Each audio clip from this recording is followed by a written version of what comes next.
Bismillah, Assalamualaikum. Tony FS kembali membawakan cerita dari tim Cerita Emak. Teman-teman juga bisa mampir ke channel YouTube beliau ya, @emakofficial. Nanti linknya ada di deskripsi.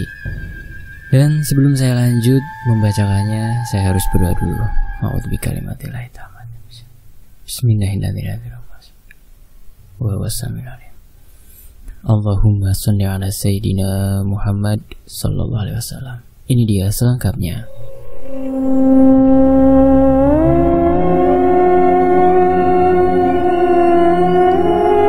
Bisa dibilang cerita ini cukup menyayat hati para ibu-ibu, khususnya yang sedang mengandung. Kita juga mau sedikit disclaimer ya. Narasumber kita share cerita ini sama sekali tidak ada maksud menyudutkan ataupun menyalahkan pihak siapapun. Akan tetapi di sini narasumber kita hanya pengen share ceritanya untuk melindungi privasi narasumber dan semua orang yang terlibat dalam cerita ini. Tim Cerita Emak akan menyamarkan semua namanya. Ini tentang perselingkuhan. Tapi selingkuhnya di gunung waktu mendaki. Aduh, yang namanya selingkuh pasti ngapain tuh? Pada tahu ya. Cerita ini terjadi pada tahun 2018. Merupakan tahun yang penuh air mata untuk Mbak Winnie, nama narasumber kita. Di mana kala itu Mbak Winnie harus menghadapi dua masalah besar dalam hidupnya. Masalah pertama, dia harus mendapati kenyataan bahwa suaminya telah berselingkuh di belakangnya. Yang kedua, dia harus kehilangan anak pertamanya dan rahimnya sampai ikut diangkat karena suatu penyakit. Parahnya, perselingkuhan sang suami ada hubungannya dengan keguguran yang dialami oleh Mbak Winnie. Memangnya ada apa? Tapi sebelum masuk ke ceritanya, ketika teman-teman membaca judul cerita ini, pasti teman-teman udah tidak asing lagi dengan nama Gunung Salak kan? Ya, salah satu gunung yang menyimpan banyak sekali mitos-mitos di dalamnya. Ada beberapa peristiwa yang terjadi di Gunung Salak. Contohnya, peristiwa kecelakaan pesawat Sukhoi yang berpenumpang masyarakat sipil di tahun 2012. Untuk lebih lengkapnya mungkin teman-teman bisa searching sendiri ya di Google. Pasti banyak artikel yang membahas seputar Gunung Salak dari berbagai sudut pandang berbeda. Akan tetapi, di sini tim Cerita Emak juga sertakan secuil informasi seputar Gunung Salak. Sumber dari Wikipedia. Gunung Salak dahulu disebut Gunung Sabto Argo, Aksara Sunda Baku. Merupakan kompleks gunung berapi yang terletak di selatan Jakarta di Pulau Jawa. Kawasan rangkaian gunung ini termasuk ke dalam wilayah Kabupaten Sukabumi dan Kabupaten Bogor, Jawa Barat. Pengelolaan kawasan hutannya semula berada di bawah Perum Perhutani, Kesatuan Pemangkuan Hutan atau KPH Bogor. Tetapi sejak tahun 2003 menjadi wilayah perluasan Taman Nasional Gunung Halimun dan dikelola sebagai Taman Nasional Gunung Halimun Salak. Gunung Salak berusia relatif tua sehingga memiliki beberapa puncak. Geoposisi puncak tertinggi gunung ialah 6 derajat 43 lintang selatan dan 106 derajat 44 menit bujur timur dan dinamakan Puncak Salak dengan ketinggian puncak 2211 meter dari permukaan laut. Banyak yang mengira asal nama salak adalah dari tanaman salak. Akan tetapi sesungguhnya berasal dari kata bahasa Sanskerta salaka yang berarti perak. Soloko, perak ya. Itu kan ada yang biasa pakai emas-emas itu buat cewek kan boleh ya pakai emas. Kalau cowok pakai cincinnya itu soloko, kan cowok nggak boleh pakai emas tuh. Itulah sedikit informasinya dan sekarang kita kembali ke cerita Mbak Wiwin. Tanggal 2 Oktober tahun 2018. Suami Mbak Winnie, kita sebut saja Mas Tony. Dah, kok sama sih namanya? Meminta izin untuk mendaki ke sebuah gunung dan itu rame-rame bersama teman kerjanya. Total keseluruhan ada 8 orang, 6 orang laki-laki dan 2 orang perempuan. Di mana 2 perempuan ini salah satunya adalah sekretaris suaminya di kantor yang bernama Melisa. Mbak Winnie kenal sama sosok Melisa ini dengan baik, bahkan bisa dibilang keduanya cukup dekat. Melisa kerap membagikan tips parenting kepada Mbak Winnie. Soalnya Melisa sudah punya 2 anak dari suami yang berbeda. Tapi 2 kali menikah, Melisa tidak dapat mempertahankan pernikahannya dan selalu berakhir dengan perceraian.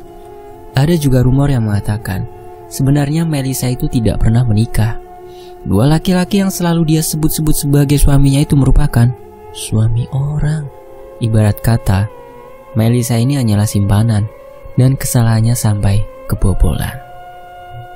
Dua laki-laki itu jelas tidak mau menikahinya, karena masing-masing sudah berkeluarga dan bahkan punya anak dari istri sah masing-masing. Pada berani yang main kayak gituan. Hubungan mereka dengan Melisa ya hanya sebatas have fun semata. Mbak Winnie sendiri sudah mendengar rumor itu dari lama. Banyak sekali orang-orang yang sudah memperingati Mbak Winnie dari lama agar tidak terlalu dekat sama Melisa. Mereka takut Melisa sewaktu-waktu bisa memberdaya Mas Tony dan mengambil kesempatan. Anehnya, di situ Mbak Winnie malah tidak menghiraukan nasihat-nasihat orang-orang yang benar tulus sama dia. Sehingga dia selalu membiarkan Melisa keluar masuk rumahnya dengan bebas, berinteraksi dengan suaminya dengan leluasa, tanpa dia cemburu sama sekali. Karena di pikiran Mbak Winnie, hubungan keduanya hanyalah murni urusan pekerjaan semata dan rekan kerja. Tidak lebih dari itu. Naif? Memang Mbak Winnie akui kalau kala itu dia memang naif sekali. Apalah daya, semuanya sudah menjadi bubur. Sosok Melisa sudah berhasil memperdaya Mas Tony dan menghancurkan rumah tangganya. Parahnya lagi, keegoisan dan hawa nafsu keduanya lah yang sudah membuat Mbak Winnie kehilangan anak pertamanya. Rasanya kala itu Mbak Winnie hampir gila dibuatnya. Dia mau melapor ke polisi juga percuma. Apalagi dengan statement dokter yang mengatakan itu murni keguguran dan sama sekali tidak ada tindak kejahatan. Lantas, mau melapor ke kantor polisi dengan bukti apa? Perbuatan tidak menyenangkan. Percuma itu hukumannya hanya sebentar. Setelah keluar dari jeruji besi, mereka pasti bisa hihi lagi. Terus mereka ketawa di atas penderitaan Mbak Winnie yang bahkan tidak cukup. Hanya dengan 2 tahun saja dia bisa melupakan semuanya. Dia memilih mengalah dan berusaha diam menerima semua itu. Sampai ketuk palu di meja hijau terjadi. Suaminya sama sekali tidak ada pikiran untuk mempertahankan rumah tangga mereka dan berpihak kepada Mbak Winnie. Justru Mas Tony malah memilih hidup yang baru dengan Melisa. Mbak Winnie sadar kalau sejak tragedi keguguran itu, dia tidak akan bisa lagi mengandung. Sebab rahimnya sudah diangkat oleh dokter. Karena kalau dibiarkan akan berbahaya untuk dirinya sendiri. Banyak sekali mulut-mulut yang mencemooh dia. Berkata, kalau tidak becus jaga rumah tangga lah, nggak becus urus suami lah, dan masih banyak lagi. Padahal cerita sebenarnya tidak seperti itu. Beruntung Mbak Winnie masih diputari circle-circle positif dalam hidupnya, sehingga dia memiliki kekuatan untuk membagikan cerita ini untuk kita semua. Setelah 3 tahun lamanya Mbak Winnie mencoba berdamai dengan Tuhan dan tentunya diri sendiri nah. Kini Mbak Winnie sudah siap membuka lembaran baru dalam hidupnya. Tidak ada salahnya beliau membagikan cerita ini untuk pembelajaran banyak orang. Dan inilah cerita sebenarnya tentang apa yang dialami Mbak Winnie waktu itu. Selasa, 2 Oktober tahun 2018. Setelah mendapat izin dari Mbak Winnie, Mas Tony langsung mempersiapkan segala keperluannya selama mendaki. Memang sejak bujang, Mas Tony memiliki hobi mendaki dan sudah dari lama. Soalnya mendiang bapak Mas Tony juga merupakan seorang pendaki. Hobi Mas Tony ini bertolak belakang dengan Mbak Winnie. Karena Mbak Winnie punya semacam ketakutan dengan ketinggian dan keheningan. Jadi dia tidak suka mendaki karena 2 alasan tersebut. Setiap kali Mas Tony mendaki, Mbak Winnie ya hanya bisa menunggu di rumah sampai suaminya pulang. Mas Tony selalu mendaki setidaknya 3 bulan sekali dan selalu OTW hari Jumat, terus pulang hari Minggu malam sampai rumah. Sama seperti waktu itu, Mas Tony mulai start mendaki hari Jumat 5 Oktober tahun 2018.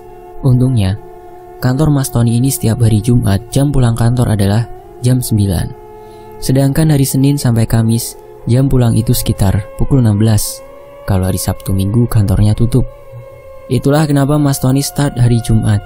Dan ya, dia go hari Jumat itu ke Gunung Salak bersama Melisa dan ke-6 orang lainnya. Benar kan total 8 orang sudah sama Mas Tony? Alasan kenapa dipilihnya Gunung Salak, Mbak Winnie sendiri kurang paham. Yang jelas ide tersebut kan jelas berdasarkan keputusan Mas Tony dan teman-temannya. Bisa jadi memang waktu itu mereka pinginnya mendaki ke Gunung Salak. Hari Jumat jam 5 pagi, Mas Tony itu udah siap dengan bawaan tas besar di bagasi belakang mobilnya. Rencananya begitu pulang kerja, dia dan teman-temannya langsung pergi. Gak pakai pulang dulu. Katanya biar keburu sama jamnya. Mbak Winnie di situ ya iya aja sama perkataan suaminya. Sama sekali Mbak Winnie gak ada pikiran aneh-aneh. Toh di pendakian itu ada Mbak Laras. Kebetulan Mbak Laras ini adalah teman kecilnya.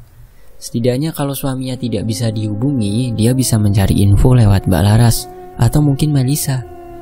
Mbak Laras ini adalah salah satu orang yang tidak suka dengan peringainya Melisa. Bahkan Mbak Laras lah yang sering sekali mewanti-wanti Mbak Winnie tentang sosok Melisa. Soalnya di kantor pun, Melisa emang suka tebar sepona ke orang-orang, khususnya cowok-cowok. Apalagi yang udah berkeluarga dan penghasilannya atau gajinya itu besar di kantor itu. Semacam targetnya Melisa tuh cowok-cowok seperti itulah. Berhubung waktu itu Mbak Winnie masih terbius dengan sosok Melisa, dia sama sekali tidak percaya perkataan Mbak Laras. Jadi ya sudahlah. Jam 11 siang, Mbak Winnie dapat pesan WhatsApp dari Mbak Laras kalau dia dan yang lain sudah sampai di base camp. Mbak Winnie gak curiga sama sekali. Padahal kan harusnya dia curiga. Kenapa yang laporan malah Mbak Laras dan bukan suaminya? Entahlah.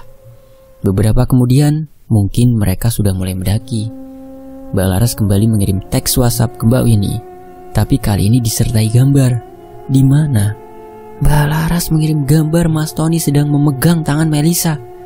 Mbak Laras juga menulis teks seperti ini. Enak ya emang jadi princess. Aku jalan paling akhir aja gak ada yang hirauin. Untung aja ada Rudy. Jadi dia yang nemenin aku. Semuanya pada fokus ke Melisa. Mana pakai tank top lagi, yang belahan itunya kelihatan jelas. Dish, buat apa kayak gituin? Mas Rudy sendiri adalah teman kerja Mas Tony dan kebetulan juga ikut dalam pendakian waktu itu. Pikir Mbak Winnie, jelas aja Mas Rudy selalu deket sama Mbak Laras. Perkara Mas Rudy emang ada rasa sama Mbak Laras. Soalnya Mas Rudy tipe cowok kalau udah suka sama satu cewek, dia akan terus perjuangin cewek itu. Makanya logis aja kalau Mas Rudy selalu ada di samping Mbak Laras. Waktu itu Mbak Winnie juga sempat coba menghubungi suaminya karena Mbak Winnie berpikir kalau Mbak Laras masih bisa WhatsApp dia, artinya masih ada sinyal dong. Ditelepon lah itu suaminya. HP-nya gak aktif. Lagi-lagi Mbak Winnie bersikap naif sekali. Dia menormalisasikan hal tersebut. Apalagi foto Mas Tony yang gandengan sama Melisa. Mbak Winnie juga tidak membahas itu ketika Mas Tony pulang. Malah menganggap Mbak Laras bersikap gitu hanya jengkel aja. Melisa pun juga tidak aktif handphonenya ketika Mbak Winnie hubungi. Ya udah, waktu itu Mbak Winnie tidak mempermasalahkan hal itu dan kembali dengan rutinitasnya. Untuk informasi ya, waktu itu Mbak Winnie sedang hamil dan usia kandungannya sudah hampir 8 bulan. Di sisi lain, waktu itu mungkin sekitar jam 3 sore, Mbak Winnie mencoba menghubungi semua orang. Ternyata handphone semua orang yang ikut mendaki itu nggak bisa dihubungi, dan termasuk HP Mbak Laras itu. Pikir Mbak Winnie, ya udahlah, mungkin semua orang udah nggak dapet sinyal lagi di tengah hutan. Singkat cerita, di hari Minggunya, tanggal 7 Oktober tahun 2018, sekitar pukul 22.30 atau setengah 11 malam ya, Mas Tony baru pulang sampai rumah. Di situ peringai Mas Tony udah berubah dan kelihatan sekali, nggak kayak biasanya aja gitu. Dia pulang marah-marah nggak jelas, dan tas ranselnya yang besar itu dia lempar ke arah Mbak Winnie. Padahal kondisinya waktu itu Mbak Winnie sedang hamil dan malah dikasih barang-barang berat. Habis itu Mas Tony berjalan ke kamar mandi dan tidur. Mbak Winnie coba bersikap sabar. Dia membangunkan suaminya untuk diajak makan malam bersama. Soalnya hari itu Mbak Winnie sengaja belum makan malam dan nunggu Mas Tony pulang. Malah Mbak Winnie dibentak dan didorong ke belakang sampai jatuh di lantai. Untung kandungannya waktu itu masih baik-baik aja. Hanya maaf, pantatnya aja yang kemeng. Mau gak mau Mbak Winnie akhirnya makan sendiri di meja makan malam itu. Ya dia makan sambil nangis gitu. Dia mikir suaminya ini pulang-pulang kayak gini tuh kira-kira kenapa. Karena itu benar-benar beda banget. Selesai makan, Mbak Winnie membersihkan semua piring kotornya dan membawanya ke tempat cuci piring. wastafel cuci piring di rumah Mbak Winnie ini ada sebuah jendela yang mengarah ke halaman belakang. Halaman belakangnya itu hanya pekarangan kecil untuk cuci dan jemur baju doang. Pada saat Mbak Winnie sedang mencuci piring kotornya, dia kan habis nangis dan matanya masih berkaca-kaca. Mbak Winnie gak sengaja melihat ke arah jendela, yang mana jendelanya itu kaca bukaan 2, terus pinggirannya dilapisi kayu dan tidak ada gordennya. Otomatis dong, dari wastafel bisa melihat ke bagian belakang rumah. Di saat Mbak Winnie gak sengaja melihat ke area belakang situ, dia tidak sengaja melihat ada sosok perempuan berdiri di dekat mesin cucinya. Mbak Winnie tidak bisa melihat sosok perempuan itu dengan jelas, karena matanya masih berkaca-kaca. Dia hanya bisa melihat sedikit samar-samar kalau perempuan yang dia lihat itu memakai baju kebaya berwarna hijau muda dan ada payet bunga-bunganya dengan warna senada, dipadukan dengan kain jarik berwarna coklat muda. Lalu sosok itu memakai selendang berwarna pink keunguan, yang mana selendang itu hanya disampirkan ke bahunya menyilang ke perut. Rambutnya panjang, terus dimiringkan ke samping dan dihias dengan mawar putih yang kelopaknya mekar sempurna. Bersama dengan itu, Mbak Winnie juga mencium aroma melati yang dipadukan dengan bunga sedap malam. Aromanya kuat banget, sampai kencang nusuk ke hidungnya. Sayangnya Mbak Winnie tidak bisa melihat sosok perempuan itu dengan jelas. Dia buru-buru membilas tangannya yang kena sabun dan mengucek kedua matanya untuk menormalkan kembali pandangannya. Di saat pandangannya sudah kembali jelas, Mbak Winnie sudah tidak lagi melihat perempuan itu berdiri di situ. Padahal dari tadi perempuan itu seolah-olah sedang menatap ke arahnya. Di tengah-tengah keheranan yang dia alami malam itu, tiba-tiba ada angin kencang sekali. Angin itu justru seolah lewat di belakangnya, menuju atau bisa dibilang nembus ke arah pintu kamarnya. Buru-buru dia berjalan ke kamar untuk ngecek tadi itu apa sih atau siapa. Pas dia buka pintu kamar, dia tidak mendapati siapapun ada di kamarnya selain suaminya yang sedang tidur di atas kasur. Merasa yang gak beres dan saat itu kondisinya udah tengah malam, Mbak Winnie putuskan untuk tidur di sebelah suaminya. Dia berharap keesokan paginya sang suami akan berubah seperti biasanya. Pagi pun tiba. Mbak Winnie menyesal karena bangun kesiangan. Dia baru bangun sekitar pukul 8 pagi. Itu hari Senin dan biasanya suaminya ada apel pagi setiap Senin. Biasanya nih, seburu-buru apapun suaminya, sang suami pasti menyiapkan sarapan untuk dia dulu. Minimal roti tawar yang dilapisi selai kacang favoritnya dan dikasih tulisan khas seperti biasa.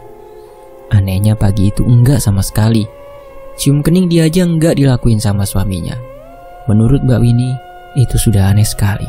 Sekalipun kesiangan, Mbak Winnie pasti ngerasa kalau suaminya cium keningnya dan biasanya dia tidur lagi. Tapi hari itu untuk kali pertamanya, suaminya tidak begitu. Jujur, Mbak Winnie kali ini tidak munafik kalau dia kecewa. Di sisi lain, Mbak Winnie coba berpikir positif. Mungkin emang buru-buru sampai segitunya. Dia masih baik-baik aja kala itu dan belum mikir aneh-aneh. Mbak Winnie iseng WhatsApp ke Mbak Laras. Ternyata HP Mbak Laras nggak bisa dihubungi. Bisa jadi lagi rapat, makanya nggak bisa dihubungi, pikir Mbak Winnie. Masih di hari Senin, Mbak Winnie melakukan aktivitas seperti biasa. Jam 3 sore, Mbak Winnie mulai masak untuk makan malam dia dan suaminya. Mbak Winnie punya ide nih untuk masakin makanan favoritnya Mas Tony. Siapa tahu dengan begitu Mas Tony luluh karena apa juga Mbak Winnie juga nggak paham. Toh mereka nggak ada selisih paham apa-apa kok. Tapi ya udahlah, mungkin ada kesalahan dalam diri Mbak Winnie yang tidak dia sadari. Makanya Mas Tony jadi begitu sama dia. Selesai masak, Mbak Winnie langsung mandi dan mempercantik diri karena nggak lama lagi suaminya pulang.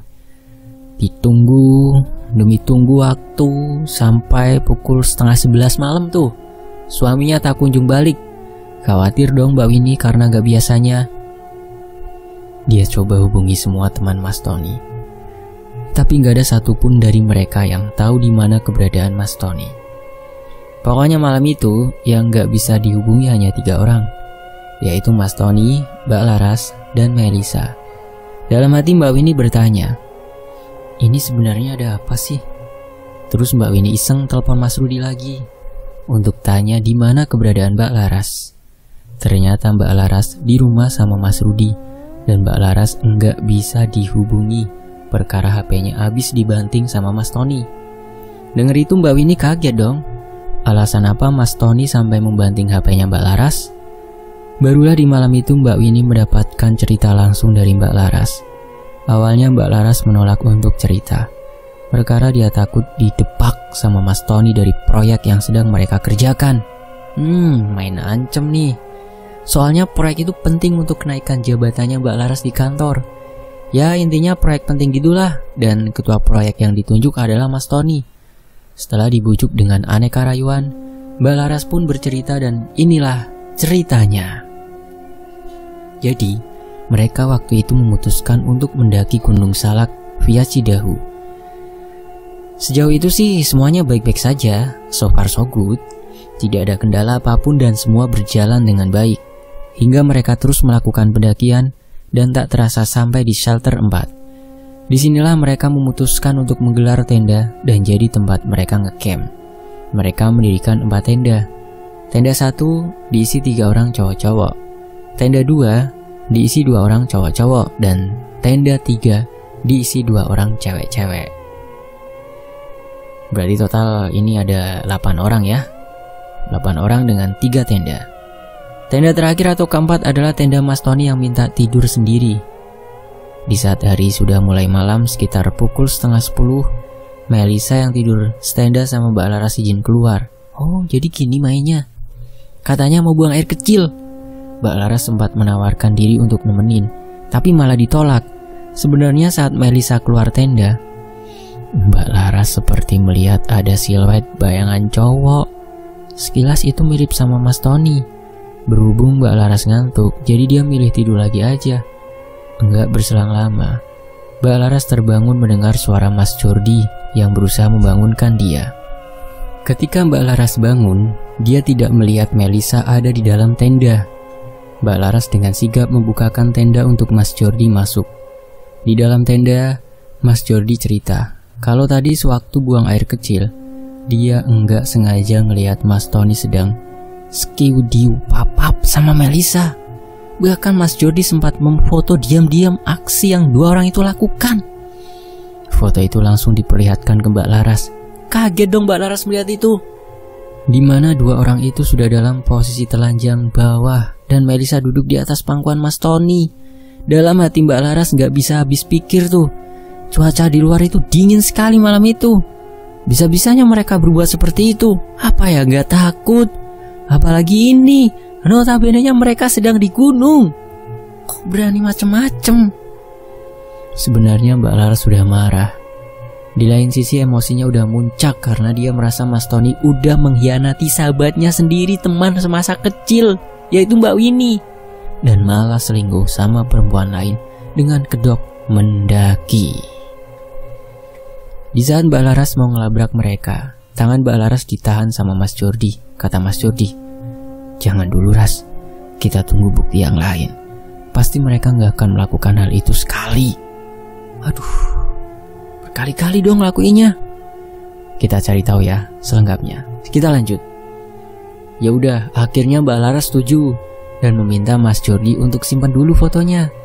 Enggak lama kemudian, terdengar suara Melisa dan Mas Tony yang berjalan kembali ke tenda.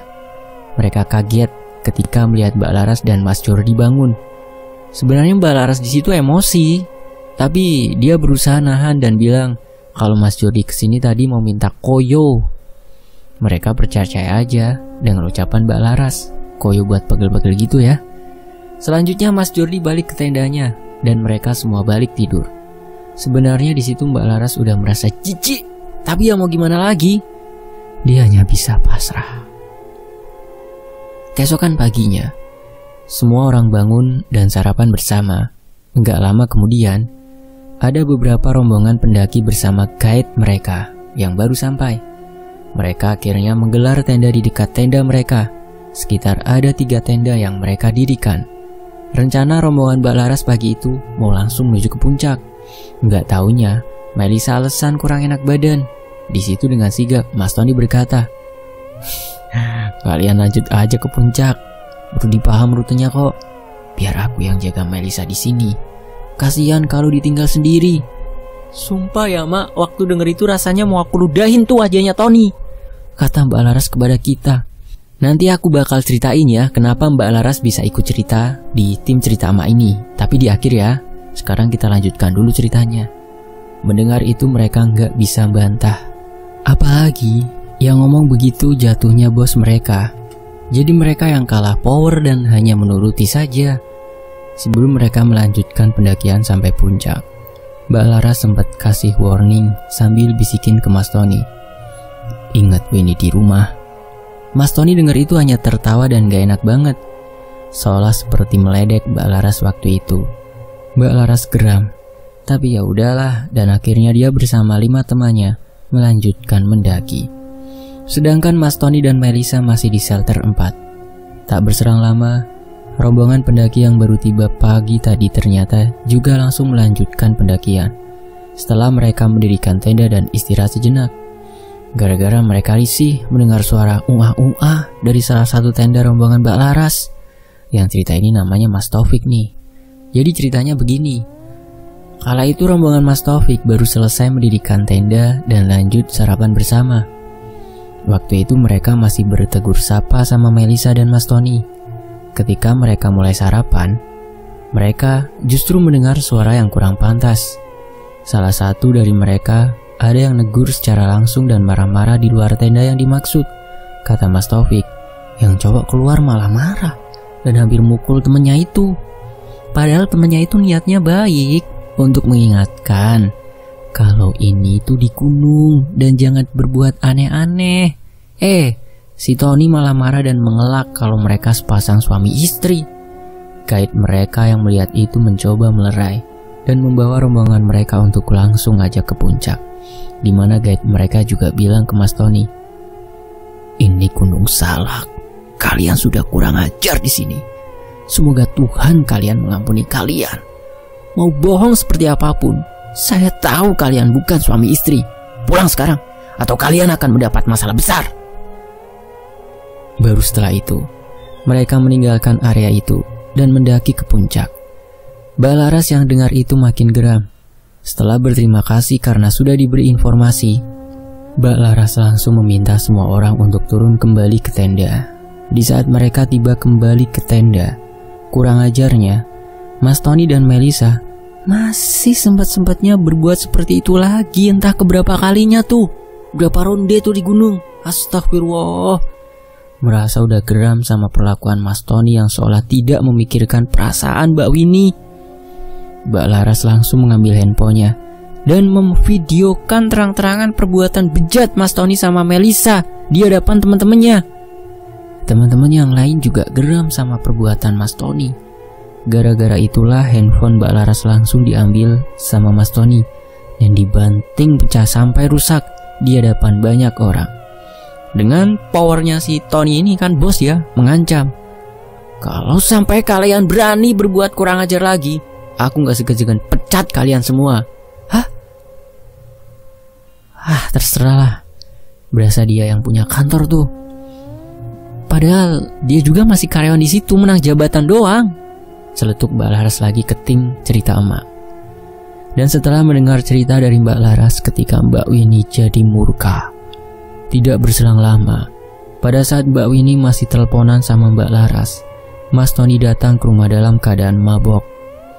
Langsung Mbak Winnie marah-marah sama suaminya dan memukul badan suaminya memakai bantal sofa, sedangkan posisi telepon belum mati. Jadi Mbak Laras bisa mendengar dengan jelas pertikaian antara Mbak Winnie dan Mas Tony. Kita kembali ke sudut pandang Mbak Winnie. Di saat dia memukul suaminya memakai bantal sofa, tanpa disangka-sangka kalau Mas Tony jadi marah besar. Mbak Winnie bersaksi kalau mata Mas Tony tiba-tiba jadi hitam semua. Wajahnya jadi aneh dan keluar semacam urat-urat berwarna keungu-unguan gitu. Tiba-tiba dengan badan tegapnya, Mas Tony mendorong tubuh Mbak Winnie ke tembok ruang tamu. Kepala Mbak Winnie sampai terbentur dan dia mulai kesakitan. Itu dalam keadaan hamil loh. Gak hanya di situ, Mas Tony dengan ekspresi marah menekan leher Mbak Winnie dengan siku tangan kanannya. Dikala Mbak Winnie sedang kesusahan nafas itulah dia melihat perempuan semalam yang dia lihat sedang menggelantung di bahu Mas Tony. Astagfirullah. Sambil menatap dan tertawa melihat dia yang kesakitan gak bisa nafas. Kini Mbak Winnie bisa melihat dengan jelas kalau perempuan itu wajahnya hancur sekali.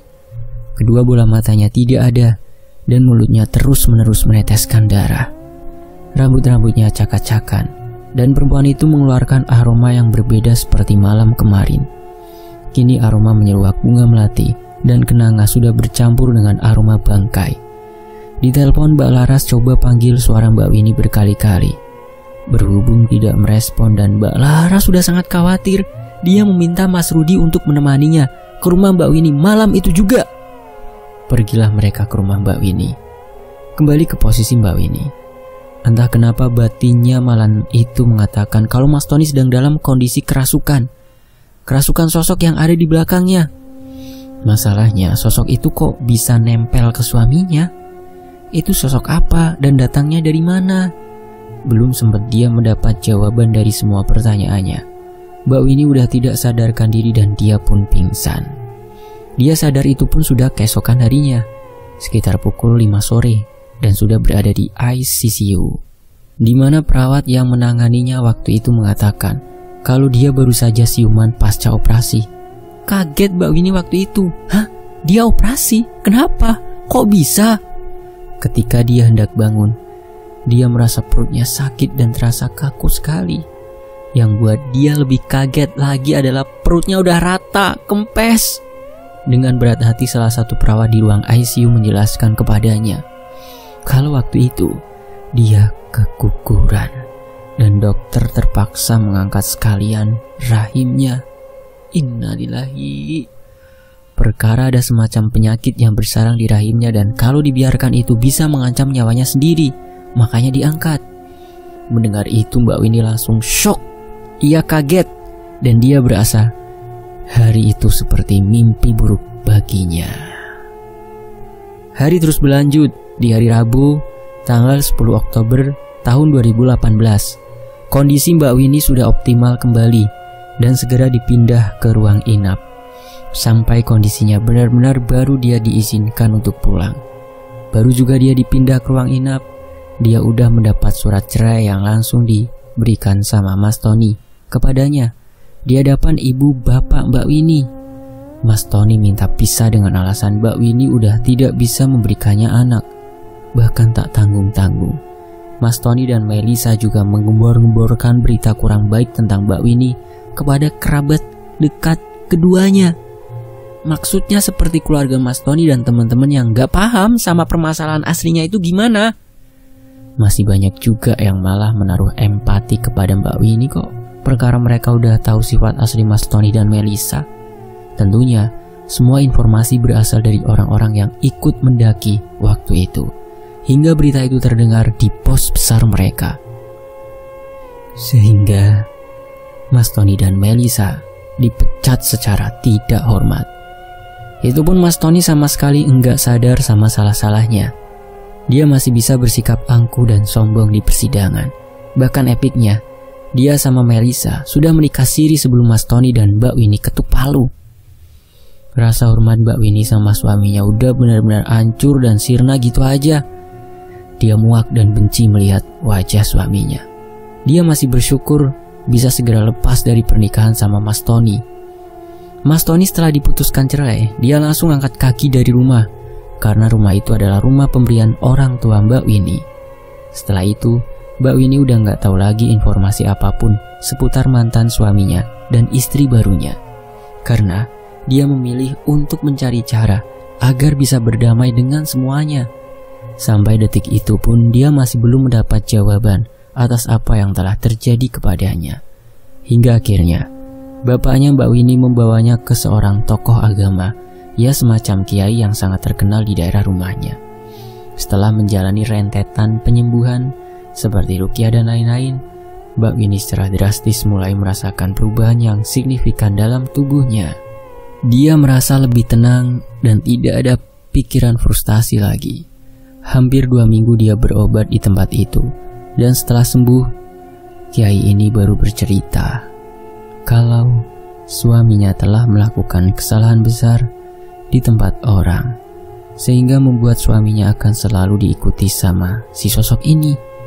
Mau menikah berapa kali pun, suaminya sudah dikutuk tidak akan bisa punya anak. Sebab setiap istrinya hamil dan belum sampai usia kehamilan 7 bulan, maka sosok ini akan mengambil bayi yang ada di kandungan istrinya. Hilangnya rahim Mbak Winnie waktu itu ada kaitannya dengan perbuatan selingkuhannya Mas Tony, di mana orang itu mengguna-gunai Mbak Winnie dan membuat rahim Mbak Winnie hilang secara gaib. Pak Kiai itu juga berkata, sukma bayimu telah diambil oleh sosok perempuan yang kemungkinan adalah penunggu gunung salak. Karena suamimu sudah berbuat kurang ajar di rumahnya, ikatan mereka tidak bisa dilepas selama suamimu masih hidup. Cara terbaik satu-satunya adalah perceraian ini. Mendengar hal itu, Mbak Winnie kaget. Seorang kiai sampai berkata seperti itu. Artinya, apa yang dikatakan semua orang kepadanya adalah fakta, bahwa suaminya sudah rela bermain api di belakangnya. Padahal dia di rumah berusaha mengabdi sebaik mungkin kepada suaminya. Mbak Winnie merasa lega karena udah bercerai dari Mas Tony dan hidup dengan normal. Sekarang dia sudah bisa berdamai dengan dirinya sendiri dan mulai membuka usaha. Sekitar pertengahan Januari tahun 2022 kemarin, aku mendapatkan kesempatan untuk berbincang langsung sama Mbak Winnie. Posisinya waktu itu, Mbak Winnie baru aja membuka cabang usahanya di Surabaya. Untungnya, waktu itu juga nggak ada Mbak Laras. Katanya Mbak Laras inilah yang akan menghandle usahanya di Surabaya. Sedangkan Mbak Winnie akhirnya Februari nanti akan balik pulang. Sekarang dia tidak kepikiran untuk menikah lagi. Apalagi kondisinya sekarang, maaf, sudah tidak bisa mengandung. Dokter bilang ada penyakit, makanya harus diangkat rahimnya. Sedangkan Pak Kiai berkata, kalau rahimnya diguna-guna sama selingkuhan mantan suaminya, siapa lagi kalau bukan Melisa. Wallahu a'lam bishawab. Sekarang sih Mbak Winnie hanya fokus membesarkan usahanya dan berpikir supaya bisa membahagiakan kedua orang tuanya yang udah support dia mati-matian dari bawah. Dia emang dilarang menikah sama Mas Tony dari awal kok, berhubung dia kekeh hingga akhirnya terjadi seperti ini. Tapi gak apa-apa, Mbak Winnie menganggap ini sebuah ujian dalam hidupnya dan suatu pembelajaran yang sangat berharga untuk dirinya dan juga untuk kita semua, khususnya yang belum menikah ya, untuk selalu waspada dalam memilih pasangan hidup, karena pernikahan itu cukup satu untuk seumur hidup. Makasih banyak Mbak Winnie udah mau share ceritanya. Jujur, tim cerita Mak Melo pas Mbak Winnie cerita ini langsung sama Mak Desi nih, ownernya tim cerita Mak. Makasih juga untuk Mbak Laras yang mau meluangkan waktunya. Sukses terus untuk kalian berdua dan semoga persahabatan kalian langgeng selama-lamanya. Amin. Sehat-sehat selalu ya kalian berdua, wanita-wanita hebat dan wanita-wanita cantik. Di cerita ini, tim cerita Mak berkolaborasi dengan mahasiswa siluman. Dan Tony FS meminta maaf ya kalau ada salah kata dan salah pengucapan. Terima kasih tim Emak ya. Teman-teman pada mampir juga ya ke akun YouTube-nya tim Emak sama mahasiswa siluman juga. Dan saya pamit. Sampai jumpa di kisah lainnya. Wassalamualaikum warahmatullahi wabarakatuh. Alhamdulillahirabbil alamin.